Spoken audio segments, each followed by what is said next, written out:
Député. La parole est à Madame Frédérique Dumas. Merci Madame la Présidente. Ma question s'adresse à Monsieur le ministre de l'Europe et des Affaires étrangères. Monsieur le ministre, depuis 2001, grâce aux efforts de la communauté internationale, grâce à la Constitution adoptée en 2004, les femmes afghanes avaient acquis certains droits.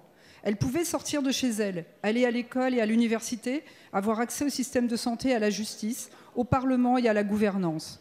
Tous ces droits étaient bien sûr très fragiles, absents de pans entiers du territoire, et d'autant plus fragiles que la sécurité est depuis des mois remise en cause. Mais ces droits constituaient des acquis. Le représentant spécial américain, Zalmay Khalilzad, et le cofondateur du mouvement taliban, Abdul Ghani, ont signé samedi un accord dit de paix. L'accord bilatéral fait moins de 4 pages. 4 pages qui donnent aux talibans ce pourquoi ils se battaient depuis 2002, le retrait total des troupes américaines d'ici à 14 mois, avec comme perspective le rétablissement de l'État islamique. Nous savons ce que cela signifie pour les femmes. En juin 2019, avec mon collègue Aurélien Pradier, nous avons reçu une délégation de femmes afghanes qui nous avaient supplié de ne pas les abandonner. Le 3 juillet 2019, nous avons adressé un courrier au président de la République, co-signé par 75 députés, sénatrices et sénateurs. Nous n'avons reçu aucune réponse. D'ici 135 jours, environ 5000 Américains auront quitté l'Afghanistan. Les 8500 restants partiront d'ici 14 mois. 5000 prisonniers talibans seront libérés d'ici mars, les autres d'ici 3 mois.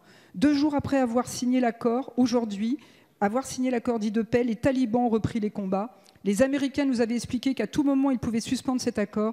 Ne soyons pas naïfs, nous savons qu'il n'en sera rien. Élection américaine oblige. Nous sommes tous complices de cet abandon. En 2011, la France prenait la décision de retirer ses troupes d'Afghanistan.